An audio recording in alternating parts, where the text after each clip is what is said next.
Crestwood was built to make certain people invisible.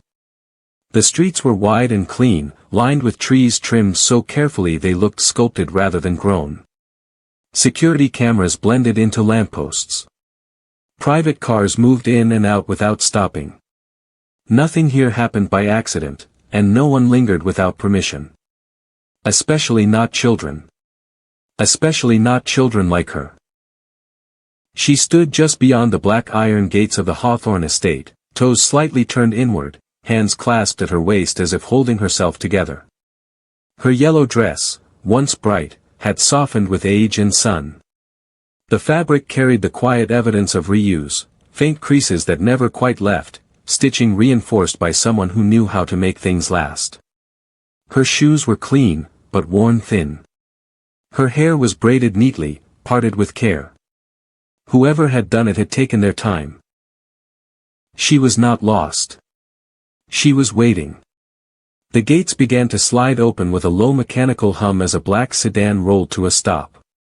The car was spotless, its windows dark, its presence unquestioned. Inside sat Marcus Hale. Billionaire. Founder. Chairman.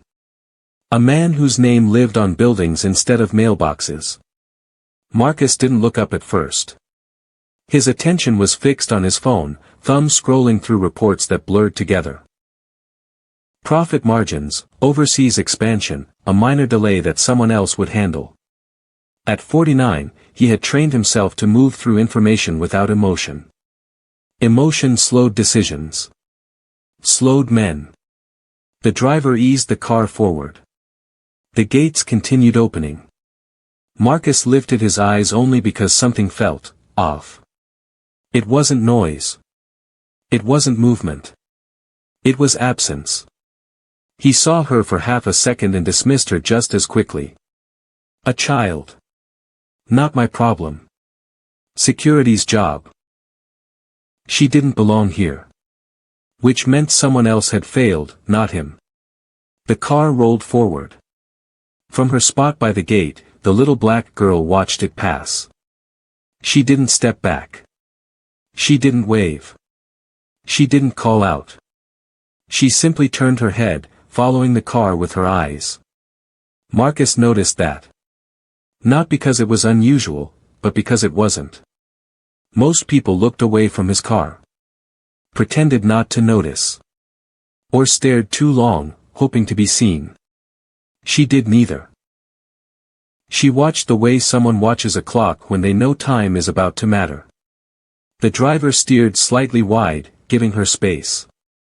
Kids too close, he muttered, more to himself than anyone else. Marcus didn't respond. The car crossed the threshold of the gates. That should have been the end of it. Instead, something tugged at him. A memory he didn't invite. Being young. Being unseen. Being told, without words, where he didn't belong. His jaw tightened. "Stop," he said suddenly. The driver hit the brakes. "Sir." Marcus leaned forward slightly, peering through the tinted glass. Up close, the girl looked younger than he'd thought. 8, maybe 9. Her face was calm, but not blank. There was intelligence there. Awareness. The kind that came from watching adults carefully and learning when not to speak. She stepped closer to the window. Slowly. Respectfully. Marcus lowered the glass halfway. "Yes," he said. His voice carried the flat politeness he used in boardrooms when he didn't intend to stay long. The girl looked up at him. She didn't smile. She didn't ask for money. She didn't say she was lost. She asked, quietly, "Mister, do people ever disappear if nobody looks at them long enough?" The words landed without drama. No tremble. No accusation. Just a question placed carefully between them. Marcus blinked. "What?" he said. The girl held his gaze. "I mean," she continued, still soft, "if everyone keeps walking, do they stop seeing you too?" The driver shifted in his seat. Marcus felt something unfamiliar stir behind his ribs. Not anger. Not sympathy. Recognition. He glanced at the gate behind her, then back at her face. Where are your parents? She shook her head. They're working. Working where? Everywhere, she said simply. Marcus frowned. You shouldn't be standing here. I know, she replied. That answer stopped him. Not defensive. Not apologetic. Just, honest. She looked past him then, past the car, past the gates, to the estate beyond. The manicured lawns. The quiet fountains. The place where people lived lives so carefully protected they forgot what it cost to protect them. My grandma says places like this don't notice people like us, the girl said. But she also says sometimes that's when it matters most. Marcus studied her. This wasn't a game. This wasn't a dare. This was a child who had learned something too early and was trying to understand if it was true. He exhaled slowly. What's your name? He asked. The girl hesitated, just a fraction. Alma, she said. He nodded. Why are you here, Alma? She met his eyes again. Because you looked past me, she said. And I needed to see if you'd look back. Marcus Hale had learned to read people in rooms designed to overwhelm them. Boardrooms with ceilings too high. Chairs too stiff. Silence thick enough to make weaker men fill it with noise. He could tell who wanted something before they opened their mouths. Who feared him? Who admired him? Who was lying? Alma did none of those things. She stood by the car window, hands folded again at her waist, eyes steady but not challenging. She wasn't waiting for approval. She wasn't waiting for permission. She was waiting for an answer. You shouldn't be here, Marcus said again, but quieter this time. Alma nodded. I know. You could get hurt. I know that too. The way she said it unsettled him. Not careless. Not dramatic. As if the idea of being hurt had already been considered and filed away. Marcus glanced toward the security booth down the drive. No guards moving yet. No alarms. Whoever was on duty had either stepped away, or assumed she wasn't important enough to deal with immediately. That realization sat badly with him. Why me? He asked. There are other cars. Other people. Alma tilted her head, thinking. Because you didn't stop. Marcus stiffened. I did stop. Not at first, she said gently. You looked past me. The words were not sharp. They didn't accuse. They simply named a fact. She pointed, not rudely, just indicating, with one finger toward the road behind her. Most cars don't even slow down. Some do. But you didn't see me. Marcus felt the quiet discomfort of truth landing exactly where it meant to. And that's why, he asked. She nodded. My grandma says the people who don't see you are the ones you should talk to. Because if they do see you, it means something changed. Marcus leaned back slightly. He had spent his life becoming someone people noticed. But he had never considered what it meant to be someone who didn't notice others. What do you want, Alma? He asked. She hesitated again. This time longer. I want to know something, she said. His jaw tightened almost imperceptibly. You already asked me something. Yes, she said. But this one is different. He waited. She glanced down at her shoes, scuffed and thin, then back up at him. Do you think people are poor because they didn't try hard enough? The question hit harder than the first. Marcus exhaled through his nose. That's complicated, he said. Alma nodded. That's what grown-ups say when they don't want to answer. The driver shifted again, clearly uncomfortable now. Marcus ignored him. You think I didn't try hard enough? Marcus asked. Alma shook her head quickly. No. Then why ask me that? Because people say you worked your way up, she said. That you started with nothing. That's true. And now you have everything, she continued. He didn't correct her. So I was wondering, she said, carefully choosing each word, if trying is the only thing that matters, why do some people try and still stay invisible? The air felt heavier. Marcus had faced hostile journalists who came armed with statistics and bad intentions. This was worse. This was a child asking a question without an agenda. There are many reasons, he said finally. Circumstances. Timing. Luck. Alma considered that. So if luck matters, then it's not just about trying. No, he admitted. It's not. She nodded again, satisfied, not triumphant. Just, clearer. My grandma works 3 jobs, Alma said. She leaves before the sun comes up. She comes home when it's dark. She says thank you to people who don't look at her. Marcus said nothing. She tried, Alma continued. She still tries. The gate behind them hummed softly as it finished closing. Marcus realized then that Alma had not come here to ask for help. She had come to check a belief. To see if someone like him would confirm it, or challenge it. Why today? Marcus asked quietly. Why now? Alma's eyes flicked toward the street corner beyond the estate wall. She's sick, Alma said. There it was. Not drama. Not tears. Just truth. She didn't want me to come, Alma added quickly. I waited until she fell asleep. Marcus felt a tightness settle in his chest. Does she know you're here? Alma shook her head. Marcus straightened. That's not safe. I know, Alma said again. But I had to ask you.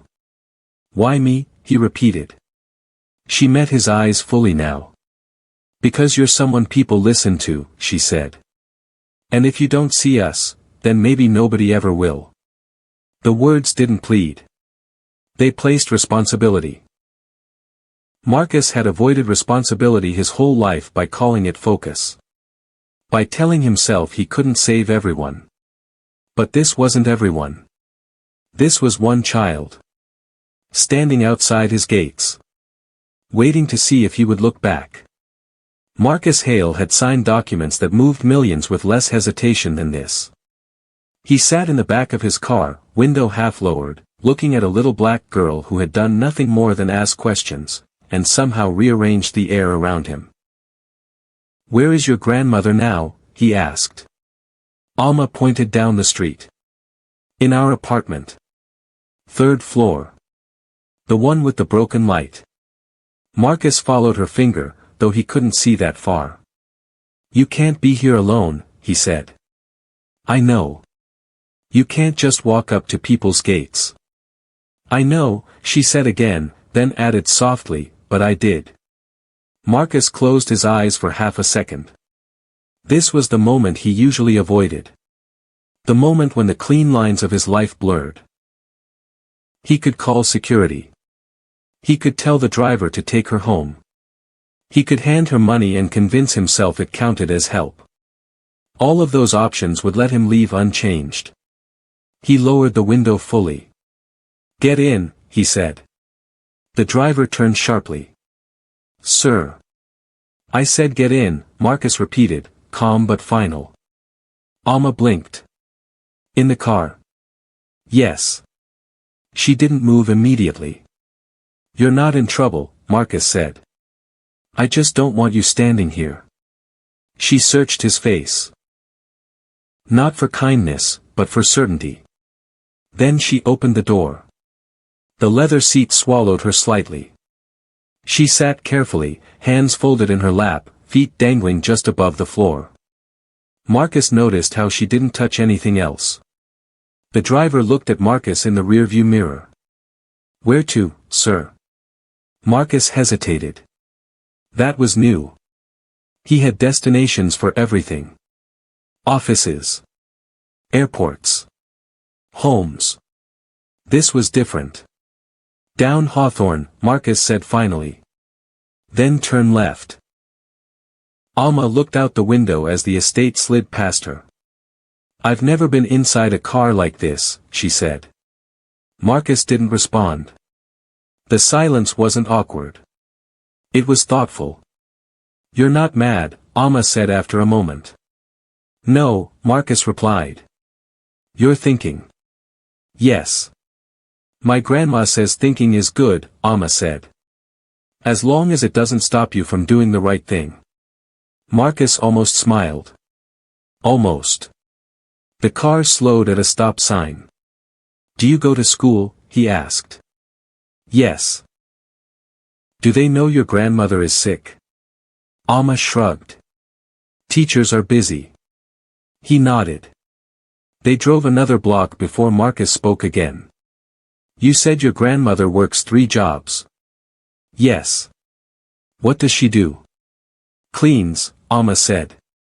And takes care of people who don't want to be taken care of. Marcus absorbed that. And you? He asked. What do you do when she's working? Alma hesitated. I stay quiet. The answer hit him harder than expected. You shouldn't have to do that, he said. Alma looked at him. Everyone has to do something. The car pulled up to a low apartment building with peeling paint and a stairwell light that flickered weakly. This is it, Alma said. Marcus studied the building. It wasn't dangerous. It wasn't dramatic. It was tired. He opened the door and stepped out. The driver stayed put, eyes wide. You don't have to come, Alma said.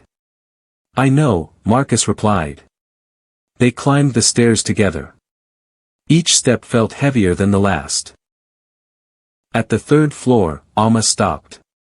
She reached into her pocket and pulled out a key attached to a thin piece of string. She hesitated again. What if she gets mad, she whispered. Then she gets mad, Marcus said. But she'll know you're not alone. Alma nodded and unlocked the door. The apartment was small but clean. A couch worn smooth at the arms. A table pushed against the wall. A faint smell of disinfectant and something cooking earlier that morning. On the couch lay an older woman, eyes closed, chest rising shallowly. Alma moved to her side immediately. Grandma, she whispered. I'm back. The woman stirred, eyes opening slowly. Her gaze moved from Alma to Marcus. Confusion flickered. Then something else. Calculation. Who are you? She asked, her voice hoarse. Marcus straightened. My name is Marcus Hale. The woman stared at him. Recognition dawned, not awe, not gratitude. Concern. Why is my granddaughter with you? She asked. Because I didn't want her standing alone outside my gates, Marcus said. Silence filled the room. The woman closed her eyes briefly. When she opened them again, they were sharp. You don't bring children into your world unless you're ready to change something, she said. Marcus felt the weight of that settle. I don't know if I am, he admitted. She nodded. That's honest. Alma looked between them, nervous. I just wanted to ask him something, she said quickly. The woman took her hand. And did you? Alma nodded. The woman looked back at Marcus. Then you're already involved. Marcus understood then. This wasn't charity. This was accountability. Marcus Hale did not stay long. He told himself it was respect, not avoidance. The apartment wasn't a place he belonged, and everyone in the room knew it. The grandmother, Evelyn, had thanked him once, quietly, without bending herself into gratitude. Alma had stood close to her side, watching Marcus with the same careful attention she'd shown from the start. Before he left, Marcus wrote his number on the back of a business card. For emergencies, he said. Evelyn studied it, then him. People like you don't give numbers unless they plan to answer. I plan to answer, Marcus said. She nodded, accepting that as truth. That should have been the end of it. It wasn't. By the time Marcus returned to his car, his phone was already buzzing. 3 missed calls. 2 messages. 1 voicemail marked urgent. The driver pulled away from the building in silence. Turn back to the office, Marcus said. The driver glanced at him in the mirror. Sir, your schedule. Change it. The office tower loomed over Crestwood like a monument to certainty. Glass, steel, distance. Inside, everything moved on time. Everything obeyed. Marcus liked it that way. As soon as he stepped off the elevator, his assistant intercepted him. You disappeared, she said, keeping her voice low but sharp. Security flagged it. For how long? Marcus asked. Long enough for people to notice. He nodded once. Who's asking? She hesitated. Legal. Communications. And, the board chair called. Marcus didn't slow. In the conference room, the mood was already tense. Screens glowed with paused footage, grainy, distant, unmistakable. A black sedan. An estate gate. A small figure standing near it. Marcus took his seat without comment. Do you want to explain this? The board chair asked, tapping the screen. Marcus leaned back. Explain what? Why there's footage of you picking up a child outside your private residence. She wasn't on the property, Marcus said. And she's not a stranger. The chair raised an eyebrow. She's not. No. A murmur rippled through the room. Marcus, another board member said carefully, optics matter. There are no optics, Marcus replied. There's context. Context doesn't trend, the communications director cut in. Video does. Marcus glanced at the screen again. Alma looked even smaller from that angle. Where did this come from? He asked. Neighbor security cam, someone said. Already circulating in private forums. And the narrative? Marcus asked. The room went quiet. Finally, the communications director spoke. That a billionaire brought a little black girl into his car. People are asking questions. Marcus nodded slowly. Good. That was not the response they expected. This is a risk, the board chair said. You don't insert yourself into situations like this. I didn't insert myself, Marcus replied. I was already there. Silence followed. Marcus stood. I won't apologize for stopping. Marcus, I'm done with this meeting, he said. If there's fallout, I'll handle it. He walked out. Back in his office, Marcus closed the door and sat alone. For the first time in years, his world felt loud. He took out the card copy from his pocket, Evelyn's address scribbled faintly from Alma's grip. He stared at it longer than necessary. Then his phone rang. Unknown number. He answered. Marcus Hale. There was a pause. Then Alma's voice. Mr. Marcus? His chest tightened. Yes. My grandma fainted, she said calmly, the way children do when they're trying not to be scared.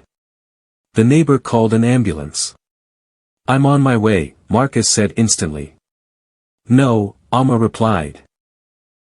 She said to ask if you were busy. Marcus closed his eyes. I'm not busy, he said. I thought so, Alma said. The line went dead. Marcus stood and grabbed his coat. As he stepped into the elevator, he caught his reflection in the mirrored wall. For the first time, he didn't see a man in control. He saw a man being called to account. Hospitals had their own language. Marcus Hale recognized it immediately. The way people spoke in half-sentences, the way urgency hid behind calm voices and practiced movements.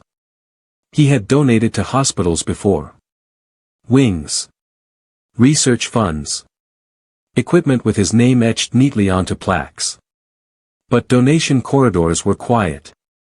Emergency entrances were not. The sliding doors parted as Marcus stepped inside, AMA close at his side. She held herself differently now, smaller somehow, as if the walls were pressing inward. Her eyes moved constantly, reading faces, searching for meaning in tone rather than words. A nurse approached, clipboard in hand. Name?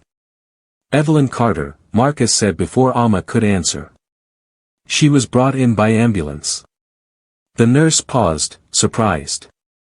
Relationship? Marcus hesitated. Alma spoke. She's my grandma. The nurse nodded, already typing. Wait here. They waited. Minutes stretched thin and brittle. Marcus checked his phone once, then slid it back into his pocket. Whatever waited outside these walls could wait longer. Alma sat in a hard plastic chair, feet swinging just above the floor again. She clasped her hands tightly, thumbs rubbing together in a small, repetitive motion. She's strong, Alma said suddenly. I believe that, Marcus replied. She doesn't like hospitals, Alma added. They make people feel like they don't belong. Marcus looked at her. Why? Alma shrugged. Because everyone talks over you. The words landed quietly. A doctor appeared, flipping through a chart. He stopped in front of them, eyes flicking briefly to Marcus's tailored coat, then back to Alma. Family? He asked. I am, Alma said. The doctor smiled thinly. We need an adult. Marcus straightened. I'm here. The doctor hesitated. And you are? Someone she called, Marcus said. The doctor's expression cooled. We'll speak with next of kin. Alma's shoulders tightened. Marcus felt it then, that old, familiar dismissal. The kind that came disguised as procedure. She doesn't have anyone else, Marcus said. The doctor glanced at Alma, then away. Hospital policy. I understand policy, Marcus replied evenly. I also understand urgency. The doctor sighed. She's stable. We're running tests. And until then? Marcus asked. The doctor checked his watch. You can wait. He walked away. Alma's voice was very small when she spoke. They don't like me talking. Marcus crouched slightly so he was at her eye level. They're not used to listening. She studied him. Are you? Marcus didn't answer right away. A nurse returned with a wristband. She reached past Alma and handed it to Marcus. For you, she said. Alma watched the exchange closely. That's hers, Alma said, pointing. The nurse paused. Looked down. Oh. Sorry. She handed it to Alma instead. Marcus caught the nurse's name badge. Memorized it without effort. Time passed. Conversations happened around them, not with them. Alma counted the tiles on the floor. Marcus counted the moments he had ignored rooms like this his entire life. Finally, another doctor approached, older, eyes tired but attentive. You're with Evelyn Carter, she asked. Yes, Marcus said. The doctor nodded. She's awake. Asking for her granddaughter. Alma stood instantly. The doctor hesitated, then nodded. Come with me.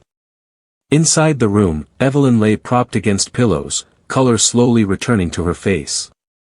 Her eyes found Alma immediately. There you are, she said softly. Alma rushed to her side, gripping her hand. Evelyn's gaze shifted to Marcus. You came back. I said I would, Marcus replied. She studied him for a long moment. Most don't. A nurse cleared her throat. Visiting hours. Evelyn lifted a hand weakly. She stays. The nurse glanced at Marcus, then nodded. As they settled, Marcus noticed the chart at the foot of the bed. Incomplete. Notes missing. Delays unexplained. He said nothing. Not yet. Alma leaned close to her grandmother. He came because I asked him, she whispered. Evelyn smiled faintly. Then you asked the right person. Marcus felt the weight of that settle in his chest. Outside the room, footsteps passed. Conversations continued. But inside, something had shifted. Alma looked up at Marcus. Do people still disappear here? She asked. Marcus met her gaze. No, he said quietly. Not if I can help it. Hospitals looked different when you weren't being escorted. Marcus noticed it immediately. When he donated, people smiled too quickly. When his name appeared on a wing, doors opened without resistance. Today, no one hurried for him. No one explained more than necessary. He was just another man standing beside a child who didn't belong to anyone important. And that, he realized, was the point. He sat in a hard-backed chair beside Evelyn's bed while Alma traced slow circles on her grandmother's hand. The room hummed softly, machines breathing for people who were too tired to do it alone. A nurse entered, adjusted and left without meeting their eyes. Marcus watched. He had trained himself to notice patterns in markets. Now he noticed patterns in care. Minutes later, a young resident appeared, chart in hand. We're still waiting on labs, he said, glancing at the monitor rather than the patient. Probably dehydration compounded by stress. Probably. Marcus asked. The resident looked up, startled. We'll know more soon. Evelyn stirred. How long have I been here? She asked. The resident checked the chart. Almost 4 hours. Marcus felt something tighten. 4 hours. No fluids until recently. No imaging yet. No urgency. What time did the ambulance bring her in? Marcus asked. The resident hesitated.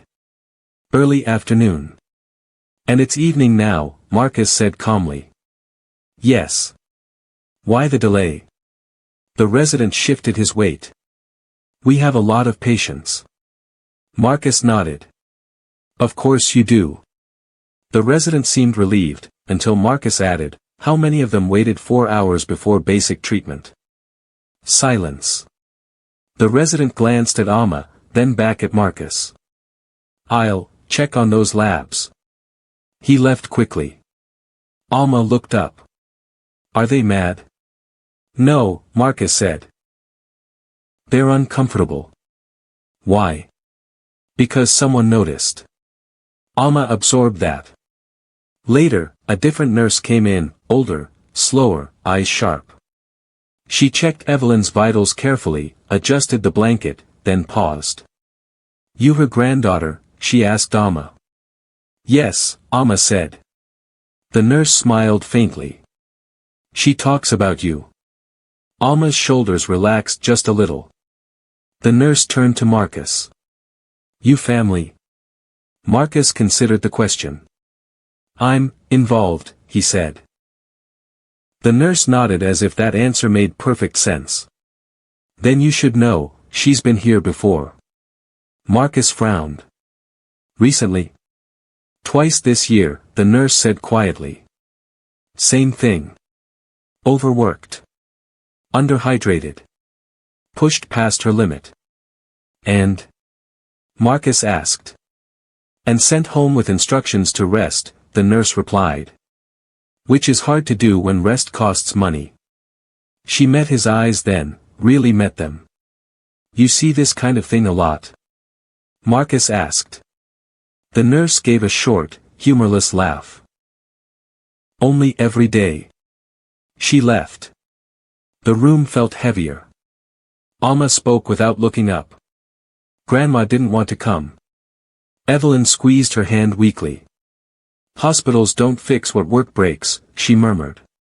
Marcus stared at the chart again. This wasn't neglect. It was normalization. People like Evelyn weren't denied care. They were delayed until care barely mattered. A doctor finally returned, this one older, posture straighter. "Ms. Carter, we're admitting you overnight," she said. "Your labs show electrolyte imbalance. You're lucky your granddaughter insisted."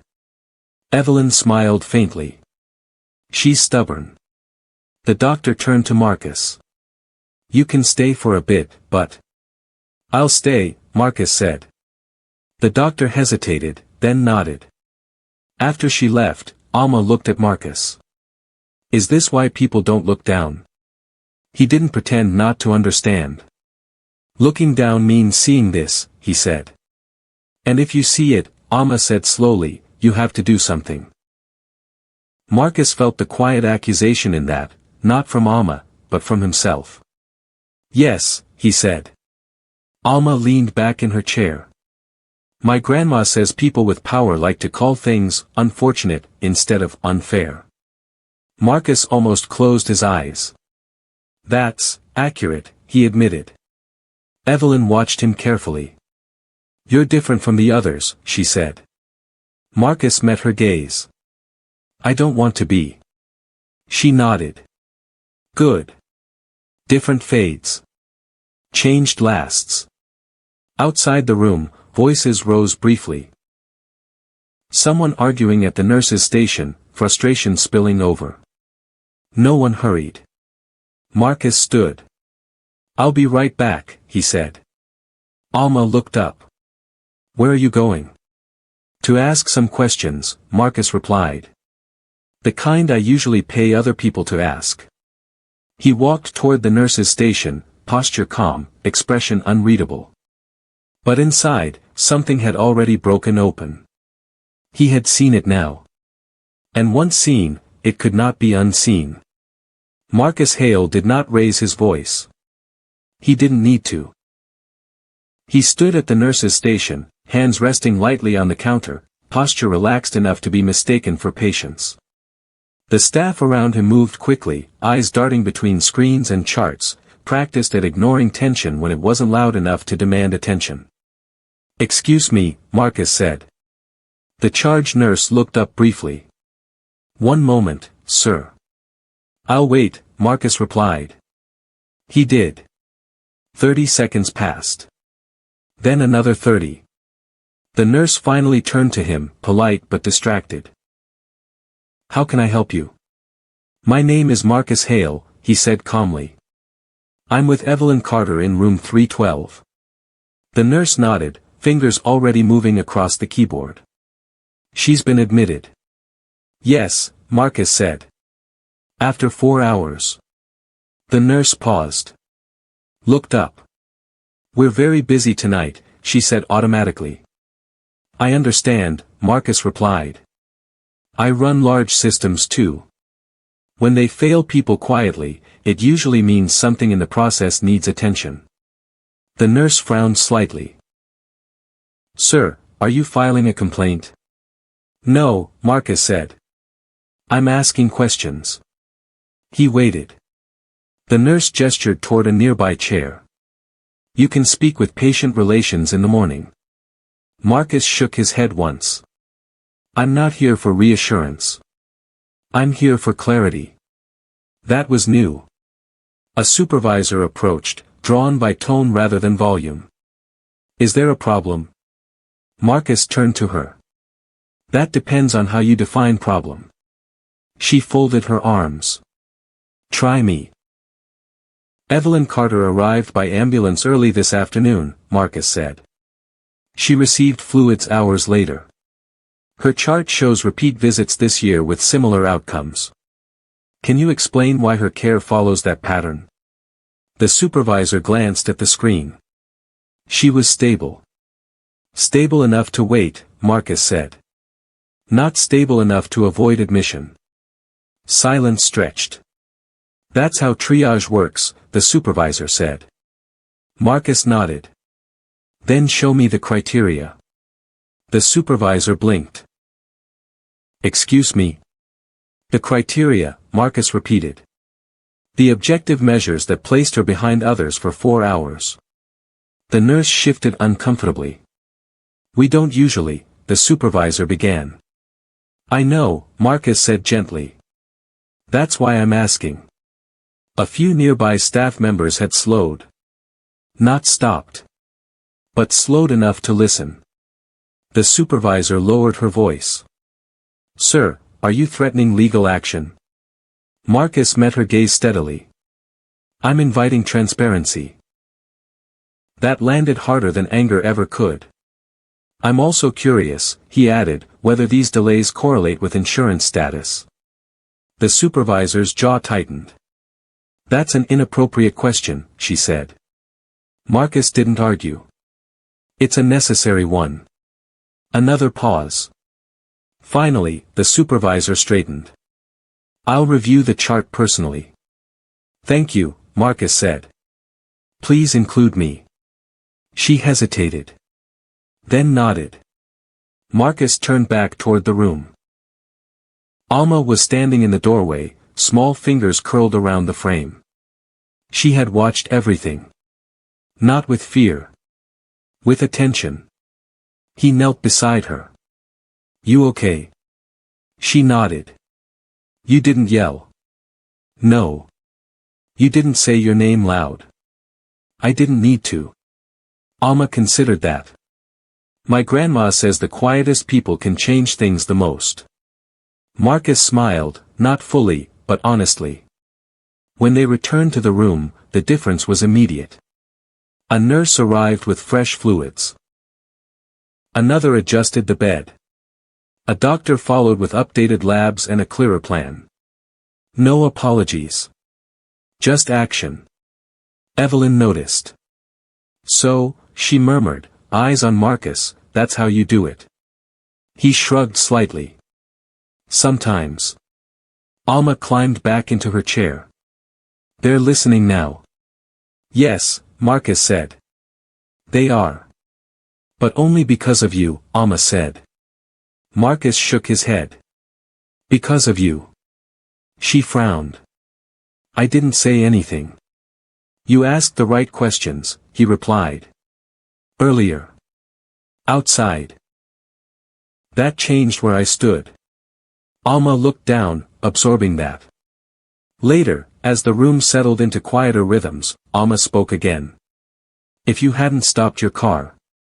Marcus finished the thought. None of this would have happened. She nodded slowly. So looking matters. Yes. And staying, she added. Marcus looked at Evelyn, then back at Alma. Especially staying. Outside the room, the hospital moved on, still crowded, still imperfect. But in this small space, something had shifted. Not because a billionaire demanded it. But because he listened long enough to act. Marcus Hale left the hospital after midnight. Not because he wanted to, but because Evelyn insisted. You hovering won't heal me, she'd said, eyes sharp even through exhaustion. Go home. Come back in the morning. Alma had walked him to the elevator, hands tucked into the sleeves of her hoodie, face thoughtful. They listened because you stayed, she said. Marcus nodded. And because you noticed when they didn't. She seemed satisfied with that. The drive back to Crestwood was silent. Not the peaceful kind. The kind that filled itself with replayed moments, charts left unchecked, questions unanswered, systems doing exactly what they were designed to do. His phone buzzed again. This time he didn't ignore it. By the time the gates of the Hawthorne estate slid open, the story had already escaped containment. A still image from the security footage, him standing beside Alma at the hospital entrance, had made its way online. No caption. No context. Just contrast. Wealth. Child. Hospital lights. Enough for speculation. Inside the house, Marcus didn't turn on the lights right away.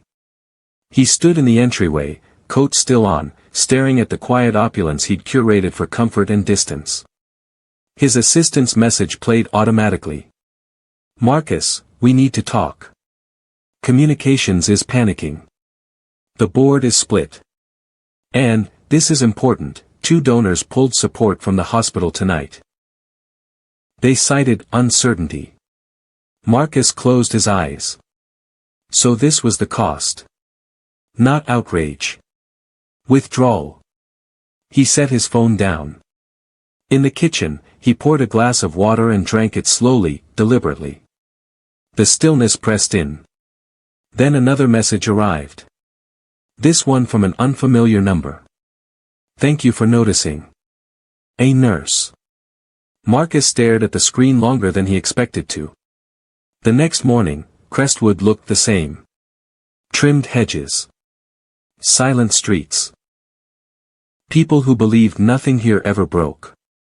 At breakfast, his house manager cleared her throat. "Sir, there are reporters outside the gate." "Let them wait," Marcus said. "They're asking about a little girl." Marcus paused. "I'll handle it," he said. Instead of heading to the office, Marcus drove back to the hospital. Alma was already there, sitting cross-legged in the chair, reading aloud softly to Evelyn. She looked up when he entered. "You came back," she said. "I said I would." Evelyn smiled faintly. "You're in trouble, aren't you?" Marcus exhaled. "Some people are uncomfortable." "Good," Evelyn said. "Comfort's overrated." Later that day, Marcus requested a meeting. Not with the board. With the hospital administration. He didn't bring lawyers. He brought data. Wait times. Admission delays. Repeat visit patterns tied to income and coverage. No accusations. Just mirrors. "I don't want statements," Marcus said. "I want change." The administrator shifted. "This is complicated." Marcus nodded. "It always is. Until it isn't." Alma sat quietly in the corner, legs swinging. She watched faces carefully. When the meeting ended, nothing dramatic happened. No headlines. No firings. No applause. Just a follow-up email scheduled. A task force proposed. A pilot program quietly approved. On the way out, Alma tugged Marcus's sleeve. "Did we fix it?" Marcus knelt beside her. "Not yet. But it moved," she said.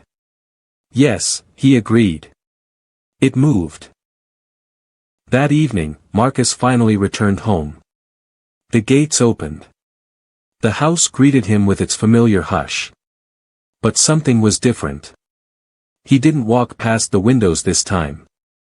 He stood at one and looked out, down the drive, past the iron gates, toward the road where a little girl had stood and waited to be seen. His phone buzzed again. A message from the board chair. "We need to discuss your priorities." Marcus typed back a single line. "So do I." He set the phone down. For the first time in years, the silence didn't feel like control. It felt like responsibility. Marcus Hale did not sleep that night. He lay awake listening to a house that had always obeyed him. Climate-controlled. Soundproofed. Designed to protect him from everything he didn't want to hear. It failed. Because now he could hear it anyway. The hospital beeps. Alma's steady voice reading to her grandmother. The pause before people answered when he asked questions that couldn't be smoothed over with money. By morning, the decision was already forming, even if he hadn't named it yet. He arrived at the hospital early. Too early for reporters. Too early for meetings. Alma was awake, sitting at the small table by the window, coloring carefully inside the lines. Evelyn slept, her breathing steadier now. Marcus pulled up a chair. "Good morning," he said. Alma looked up. "You look tired." "So do you." She shrugged. I was thinking.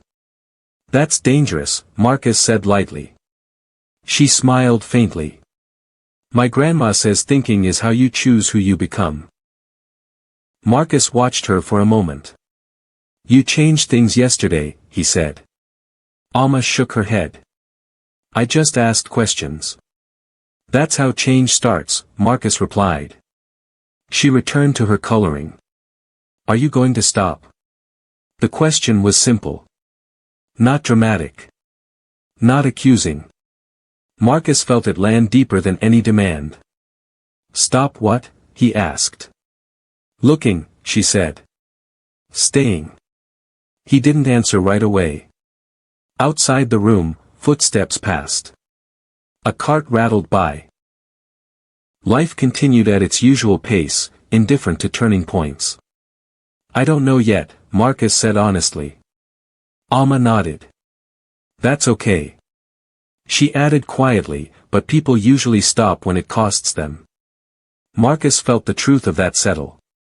Later that morning, Evelyn woke and motioned Marcus closer. You're at a fork, she said softly. I can see it. Marcus smiled thinly. You're perceptive. I've raised a child who notices, Evelyn replied. It rubs off. She took his hand briefly. You don't owe us anything. I know, Marcus said. That's what makes the choice matter, she said. The meeting with the board happened at noon. This time, Marcus didn't argue. He listened. To concerns about optics. To warnings about donors. To phrases like mission drift and unnecessary exposure. When they finished, Marcus spoke. I'm stepping back from day-to-day operations, he said. Silence followed. Effective immediately, he continued. I'll remain chair, but my focus will shift. To what? Someone asked. Marcus didn't answer them. He answered Alma's question instead. That afternoon, he returned to the hospital room.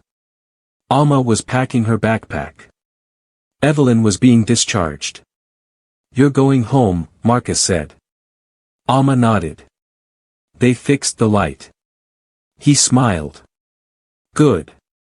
As they walked out together, Alma looked up at him. Are you still busy? She asked. Marcus thought of the house. The board. The gates. No, he said. I'm available. She considered that, then asked the question that would define him. Then can you help people even when nobody's watching? Marcus stopped walking. Around them, no one noticed. That was the point. Yes, he said. And in that moment, the direction of his life shifted, not loudly, not publicly, but permanently. If this story is speaking to you, stay with it. And if you haven't yet, subscribe to Beat Stories HQ and tell me where you're watching from. Some changes don't announce themselves. But they change everything. Change did not arrive all at once. There were no cameras when Marcus Hale returned to the hospital 2 weeks later. No press releases. No ribbon cuttings.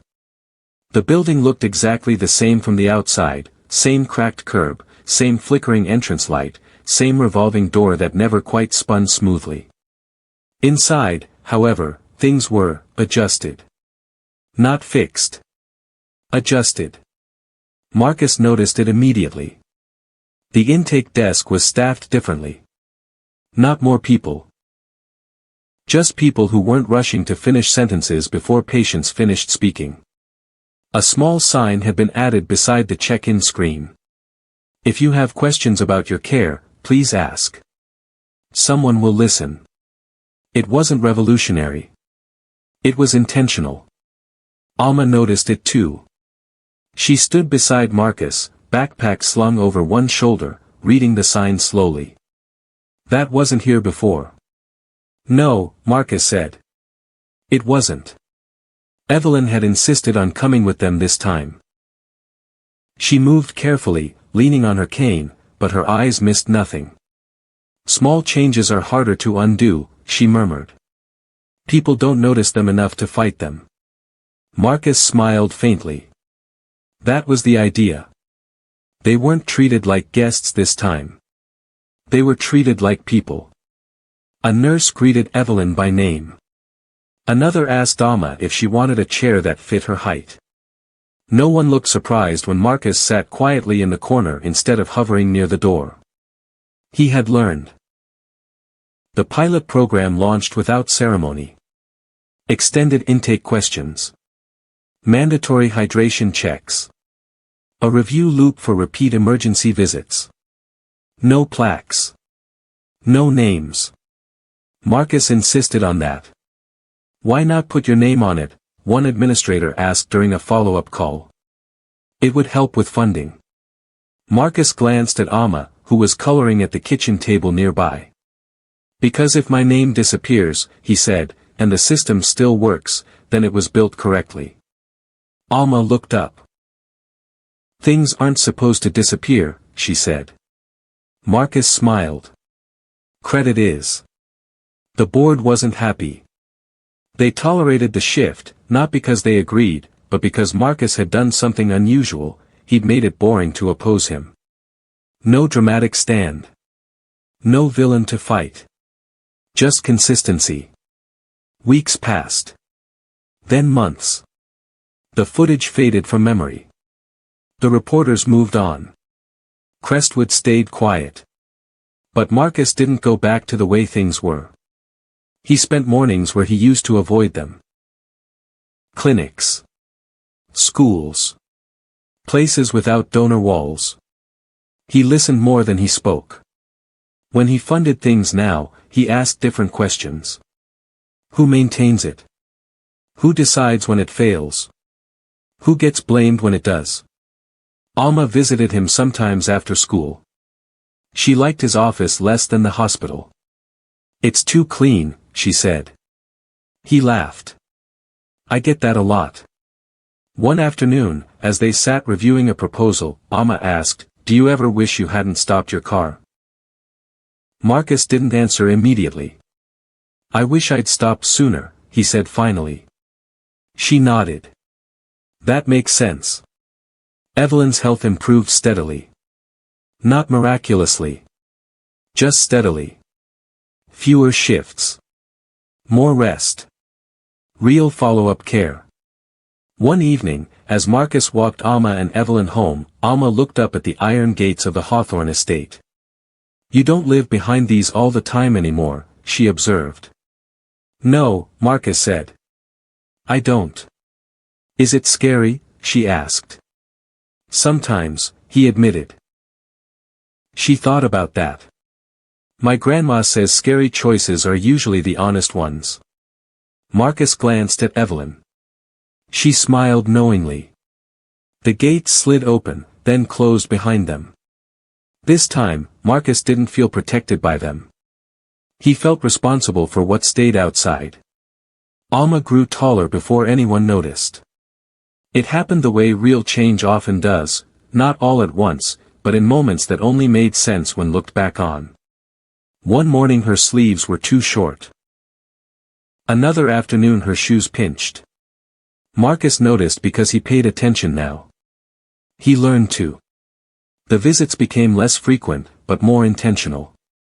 Not because the connection weakened, but because it no longer needed tending every day. Systems had rhythms. People had routines. And Alma had school. She did well there. Not because she was extraordinary, but because someone had finally stopped mistaking quiet for absence. Marcus attended one of her school assemblies from the back of the room, unnoticed. Alma stood on stage with other students, holding a paper she read carefully, voice steady. It wasn't about him. That mattered most. Afterward, she found him by the exit. You didn't sit in front, she said. I didn't need to, Marcus replied. She smiled. Good. Evelyn watched them both with satisfaction. Her hair had gone fully silver now, her steps slower, but her eyes sharper than ever. You kept your word, she said to Marcus one afternoon as they sat on a bench outside the clinic. Most people don't. Marcus shook his head. I just kept listening. She nodded. That's harder. The hospital data spoke quietly. Wait times shortened. Repeat admissions declined. Patient complaints shifted from desperation to inconvenience. Not perfect. But better. No one called it the Hale Initiative. No one needed to. Alma stopped visiting the hospital altogether once Evelyn's care stabilized. Life moved forward, as it should. Marcus didn't chase their presence. He knew better now than to cling. Then, one evening, Alma asked him something different. Do you think people know what you did? She asked as they walked past the estate gates, the same gates where it had begun. Marcus considered it. Some do. Does it bother you when they don't? She asked. He smiled. Not anymore. She kicked a small stone along the pavement. My grandma says some things are only meant to be known by the people they help. Marcus stopped walking. That's wisdom, he said. She shrugged.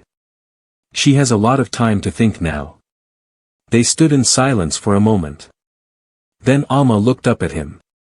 When I grow up, she said, I want to ask good questions. Marcus felt something warm settle in his chest. You already do, he said. She frowned thoughtfully. No. I want to ask them even when it's uncomfortable.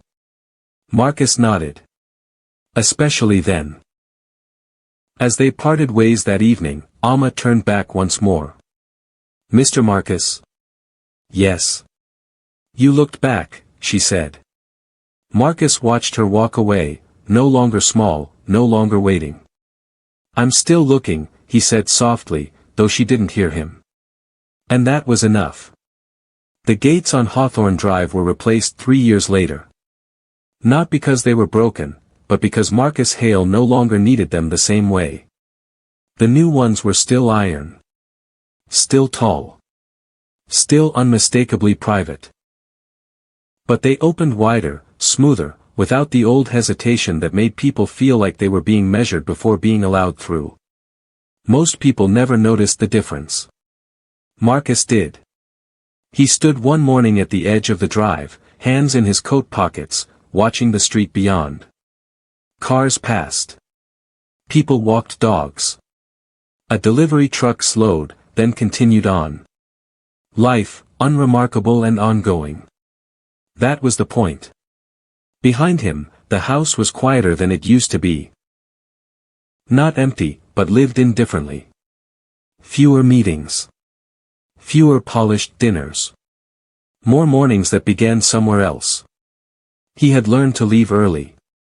Across town, Alma adjusted her backpack strap as she walked toward school.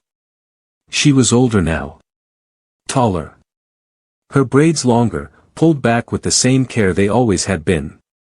She moved with the unhurried confidence of someone who knew where she belonged, even when the world hadn't always agreed.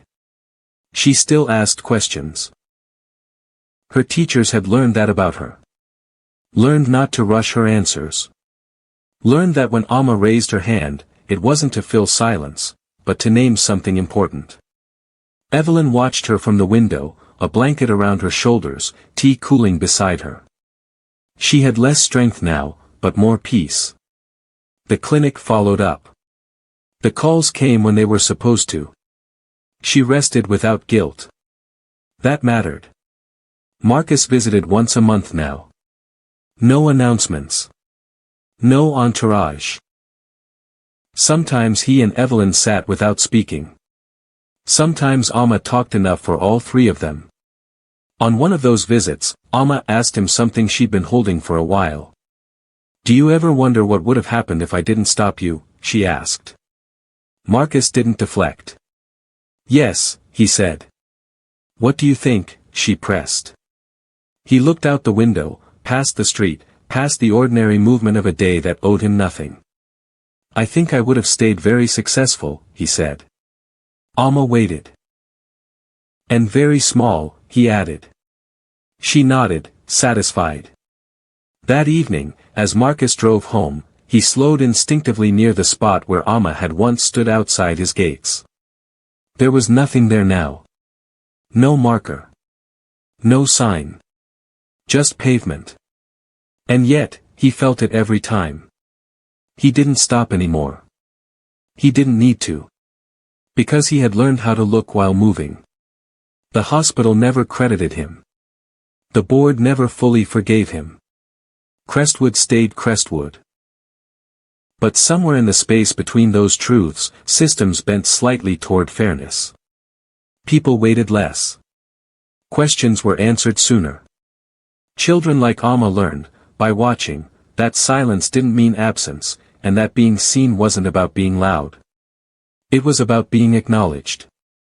Marcus Hale never told the story publicly. He didn't need to. Because every so often, someone would ask him why he changed. And he would answer honestly. A little girl made me stop, he'd say. He never added the rest. That she didn't beg. That she didn't cry. That she simply waited to see if he would look back. Years later, long after the footage had vanished and the headlines had forgotten his name, Marcus stood once more at the gates. This time, he looked down the road, not for someone waiting, but for anyone he might be walking past. And when the gates opened, they did so without sound. If this story touched your heart, please subscribe to Beat Stories HQ and tell me where you're watching from. Some stories aren't about what changed the world, but about what changed one person enough to let the world change too.